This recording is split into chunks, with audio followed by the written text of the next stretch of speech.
겨울 해가 유난히 일찍 넘어가 영자 미싱수선 간판이 달린 작업실은 냉기가 감돌았다. 배영자는 돋보기 너머로 낡은 천조각을 응시하며 미싱 페달을 밟았다. 드르륵 드르륵. 낡은 기계 소리가 영자의 70년 세월처럼 삐걱거렸다. 멈추지 않는 미싱 소리는 마치 그녀의 멈추지 않는 고통을 대변하는 듯 했다. 안방에서는 남편 송만식의 잦은 기침 소리가 벽을 타고 넘어와 삭막한 공기를 갈랐다. 만식은 30년 전 젊은 여자와 눈이 맞아 가정을 벌였다. 그때 영자의 딸 선화는 가장 예민한 사춘기였고 영자는 딸의 눈물을 닦아주며 밤낮 없이 미싱을 돌려 생계를 책임져야 했다. 그녀의 손은 재봉틀 바늘에 찔려 굳은 살이 박혔고 그 굳은 살은 영자에게 삶의 훈장이자 분노의 기록이었다. 5년 전 만식은 중풍으로 쓰러진 채 돌아왔다. 영자는 이를 악물고 그를 다시 받아들였다. 사람들은 영자를 성인이라 칭했지만 그녀의 마음속은 시퍼런 복수심으로 가득했다. 당신이 나한테 했던 짓, 내가 당신을 살려두고 고통스럽게 갚아줄 거야. 그녀는 만식을 정성껏 간병했지만 그 과정에서 오는 배신감과 굴욕은 그녀를 살아있게 하는 유일한 에너지원이었다. 영자 씨, 물 좀 목이 타. 좀 갖다 줘. 만식이 힘없는 목소리로 부탁했다. 영자는 습관처럼 자리에서 일어났다. 부엌으로 가 컵에 물을 가득 담았지만 만식에게 가져다 주는 대신 만식의 손이 닿지 않는 협탁 위에 두었다. 내가 당신 간병한 지 2000날이 다 돼가. 그동안 당신의 죄를 갚는 시간은 얼마나 걸릴까? 그녀의 목소리는 얼음장처럼 차가웠다. 만식은 고개를 떨구며 기침만 할 뿐이었다. 영자는 미싱 작업실로 돌아와 다시 페달을 밟았다. 과거의 회상이 그녀를 덮쳤다. 30년 전 만식이 집을 나간 후 그녀가 처음 미싱을 밟던 날. 딸 선아가 엄마 아빠 왜 안 와? 라고 물었을 때 그녀는 거짓말 대신 엄마랑 미싱이 내 아빠이자 엄마다. 라고 말했다. 그날 이후 미싱은 그녀의 삶의 도구이자 영혼의 방패였다. 만식은 간신히 쉰 목소리를 냈다. 내가 죄인이지. 죽기 전에 당신한테 꼭 용서받고 싶었는데. 용서? 30년 전에 당신이 나에게 남긴 건 이 미싱 기계 소리뿐이었어. 영자는 미싱 페달을 더욱 힘껏 밟으며 만식의 말을 잘랐다. 그날 밤 미국에 있는 딸 선화에게서 국제 전화가 걸려왔다. 엄마, 나 이번 주에 한국 들어가. 아빠 돌아가시기 전에 마지막 인사라도 해야 할 것 같아서. 선화의 목소리는 슬픔보다는 의무감이 앞섰다. 엄마, 혹시 아빠가 유언장 같은 거 작성한 거 없어? 아빠 자식들 없잖아. 나 하나뿐인 딸인데 유산 딴 데로 새는 거 없지? 영자는 딸의 이기적인 질문에 전화를 끊고 차가운 작업실에 홀로 앉아 울었다. 그녀는 남편뿐 아니라 자신이 온 힘을 다해 키운 딸에게서도 인정이나 사랑이 아닌 이기심만을 발견했다. 다음 날 오후 집으로 법무법인 청송 봉투가 배달되었다. 만식이 쓰러지기 전 작성해 둔 것이 분명했다. 영자는 봉투를 뜯었고 그 안에는 금색 테두리에 두꺼운 상속장이 들어있었다. 그녀의 손은 떨렸지만 눈빛은 흔들림 없이 글자를 따라갔다. 유언의 내용은 그녀를 무너뜨렸다. 만식의 모든 재산집, 땅, 통장은 30년 전 외도로 낳은 숨겨진 아들 송재혁에게 상속된다는 것. 아들 재혁은 현재 대기업 임원으로 성공하여 냉철한 법률 지식으로 무장한 인물이었다. 그리고 더 기가 막힌 추가 조항이 있었다. 배영자가 송만식을 간병하는 지난 5년간 송만식의 통장에서 지출된 모든 병원비 및 생활비는 상속 재산에서 부당하게 인출된 것으로 간주하며 상속인 송재혁은 배영자에게 해당 금액 일체를 즉시 반환할 것을 청구한다. 영자는 털썩 주저앉았다. 2000날의 헌신적인 간병은 송재혁에게 빚으로 둔갑되어 돌아왔다. 내가 그 인간을 살려둔 건 나 자신을 빚쟁이 죄인으로 만들려고 했던 건가? 그녀의 머릿속은 수많은 배신감과 모욕감으로 폭발할 것 같았다. 바로 그때 안방에서 만식의 기침 소리가 멈추고 가쁘고 불규칙한 숨소리만 이어졌다. 영자는 유언장을 든 채 만식의 방으로 달려갔다. 만식은 숨을 헐떡이며 영자에게 손짓했다. 영자 씨 미안해. 내가 당신한테 재산을 남기려고 했는데 당신이 나한테 재산을 남겨? 아니, 당신 아들이 나한테 빚을 남겼어. 영자는 유원장을 만식의 얼굴 가까이 들이밀었다. 만식은 상속장 내용을 읽고 경악했다. 재혁이가 아니, 내가 이걸 원한 게 아니야. 당신을 위해 남기려고 했는데.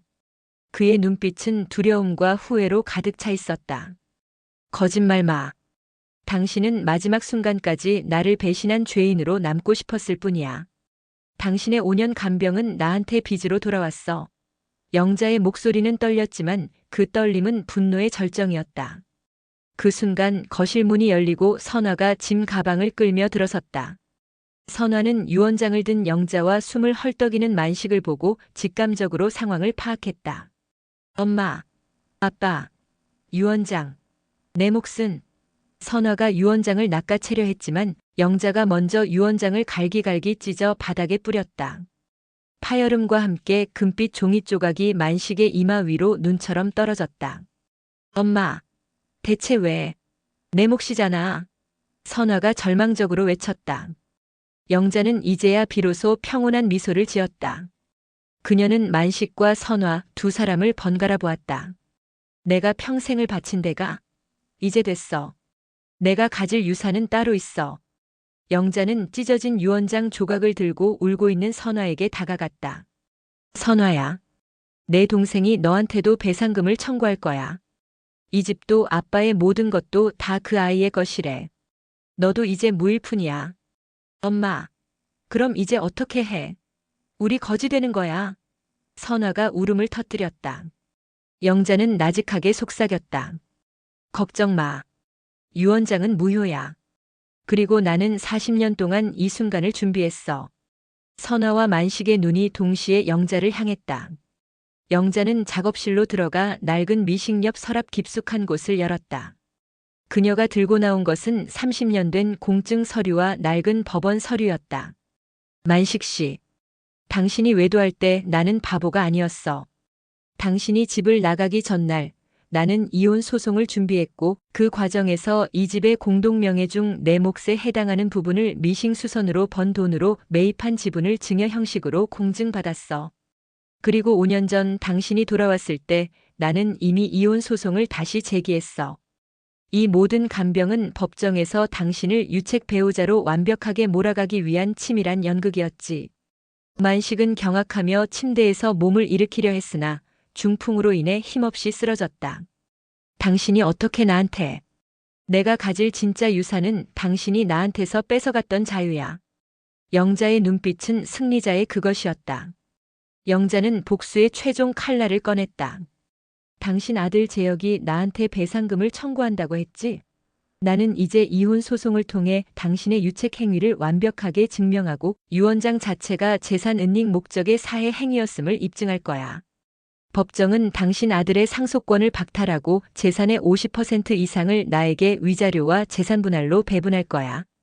영자는 찢어진 유원장 조각을 들고 울고 있는 선화에게 다가갔다.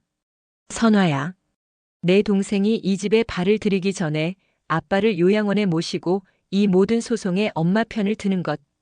내가 협력하면 내가 받을 법정 상속분은 지킬 수 있을 거야. 선화의 눈은 더 이상 슬픔이 아니었다. 오직 탐욕과 생존 본능으로 빛나고 있었다. 엄마 내가 도울게. 당장 요양원 알아볼게. 영자는 만식을 내려다봤다. 만식은 마지막 힘을 짜내 울부짖으려 했으나 영자는 그의 뺨을 차갑게 어루만졌다. 걱정 마. 당신은 이제 편히 쉬게 될 거야. 내가 당신을 자유롭게 해줄게. 나만의 자유.